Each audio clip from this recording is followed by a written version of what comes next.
Hey guys, here today to do my review of the third season of Stranger Things. And we're also having our final Stranger Things giveaway in this video. So stay tuned for the mechanics of that one. Definitely don't want to miss it.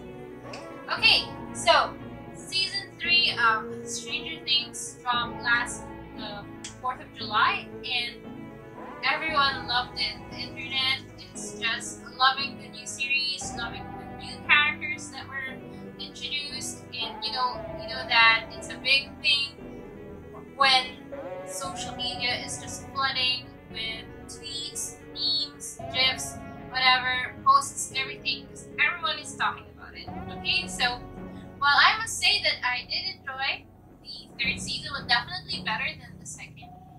Of course, it's kind of hard to top the first season since it's kind of like that's where the magic happened. It's where we all fell in love with these characters. But they did a pretty good job for season 3. I can easily tell that they were working on a bigger budget this time. They had massive drone shots, lots of CGI, and that probably also explains the product placements in the series. So yes, lots of Burger King and Coke mentioned. So, well, just watching it makes me want to have a Fortune Cup. So anyways, speaking of lovers, Chief Jim Hopper was a very important character this season. So he sort of leaves behind the sad, grieving dad persona and sort of becomes this 80s funny dad type. Okay, I can tell that he got bigger.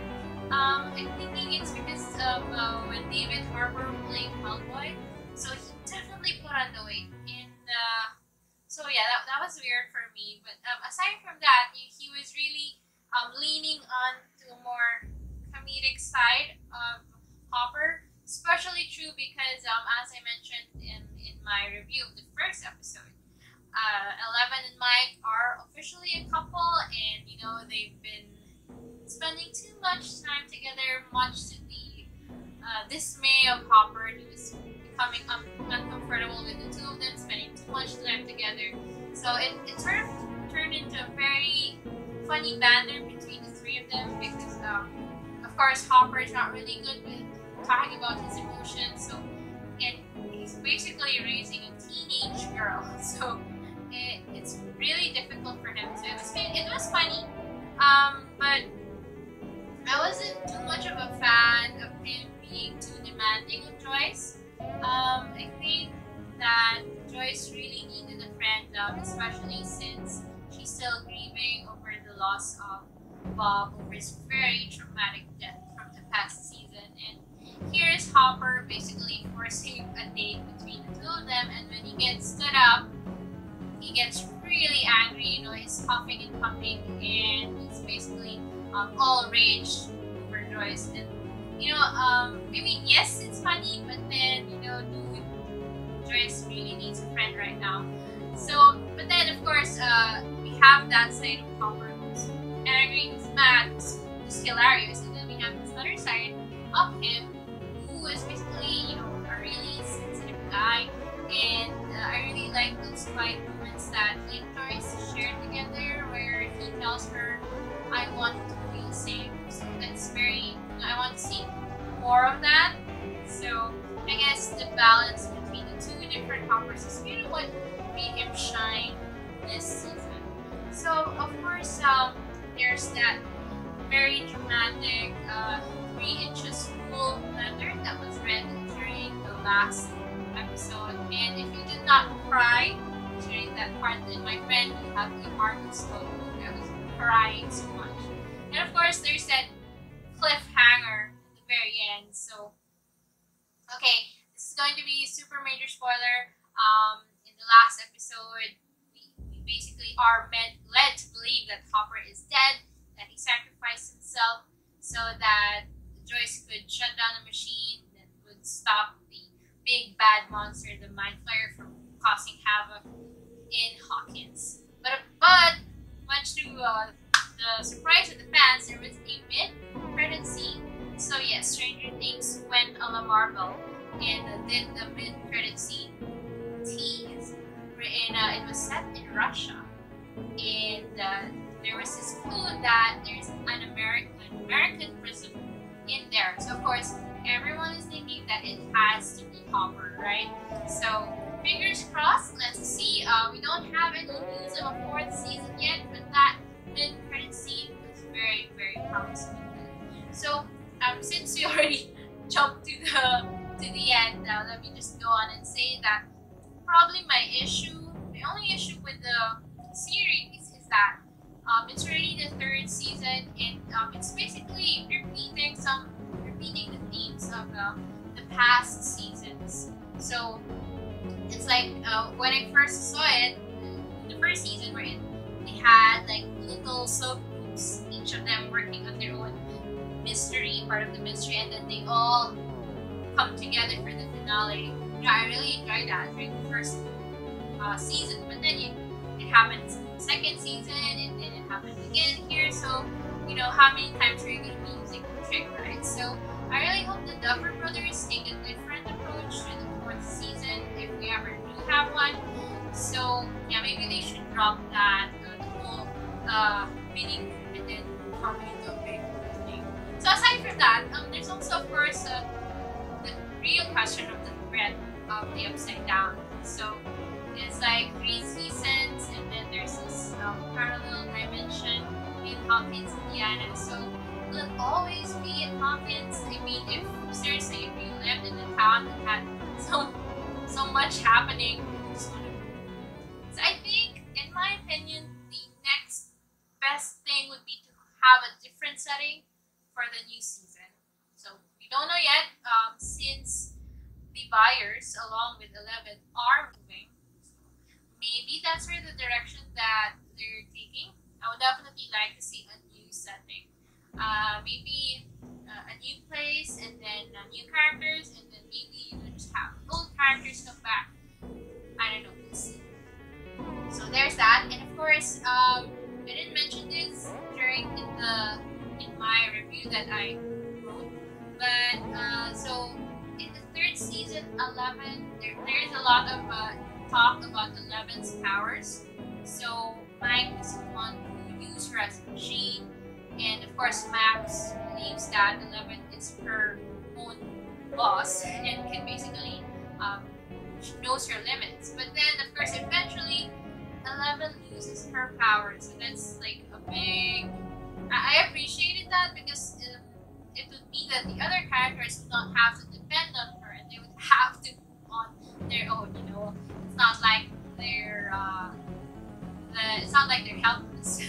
Anyway, so yeah, that's very interesting that the 11 lost her power. So let's see what would happen when she gets them back. How would she get them back? Even Superman has his kryptonite. So let's see. And of course, let's not forget that there are other kids or teenagers who are also experimenting on and have the same special abilities or super like 11. So let's see. Aside from that, I think that Stranger Things remains one of the most popular series today because the producers, the showrunners, they know their strengths and they play on it. So the fans have come to love these characters. So the Duffer Brothers make sure that these characters shine, and that they grow on their own, so that they go beyond their tropes. Like Steve started out as a typical 80s douchebag jock, but then he grew out of that role, out of that typecast, and he's become a fan favorite. And so that is definitely one of the reasons why fans love them. So we have Joe and Joe Creary, rather, who plays Steve Harrington, and Dustin, who sort of formed a special bond last season 2. So the producers made sure to bring that back in season 3. This time, making the group a little bigger and introducing a new character. We have Robin, who is played by Maya Hawke. So in case you did not know, she is the daughter of Ian Hawke and Uma Thurman. So just in case you're wondering why she looks familiar. So we have Robin and Erica, Lucas' sister, was also introduced in the second season, and fans love her, so they just brought her back, you know, to bring more sass in the show. So aside from that, the Duffer Brothers also bring in the natural chemistry that the actors have on screens, as we see with the 11 and Max, who are real BFFs in real life. So there, I have to say that the Mind Flayer was super scary. Like, definitely the scariest creature from the Upside Down. Like, it's big, it's huge, and you know, it's just so evil. Because here, the Mind Flayer is given a voice through Billy, who basically tells all of his evil plans. It just kind of makes it scary because, you know, there is a thought in this evil, ominous thing. You know, it's not just like the Demogorgon, just kind of like constantly. Mind Flayer really like prepare for 11. So the Mind Flayer knew that 11 is the person to meet. So he prepared by slowly infecting people, getting stronger, making it, you know, that's why he's so big. And you know, just the thought that it's made out of the flesh and bones of some of Hawkins' citizens. We're talking nice elderly ladies, we're talking kids, you know, we're talking adults, we're talking whole family. So that just, you know, that's just a type of thing that keeps you up at night. You know, it's really creepy and it gives you goosebumps. So there. I really did enjoy season 3. It's a good binge watch. It's 8 episodes. Definitely the Duffer Brothers know what they're doing. But like I said, I'm worried about how long, you know, they could keep on playing with the same themes and the same techniques. So we would like to see a different approach in the next season. I'm sure there's going to be news of a 4th season soon, you know, unless Netflix has one of their weird canceling for no reason. But yeah, basically that's it. I have a written review if you would like to read that. And because you guys have waited for so long, I've been babbling.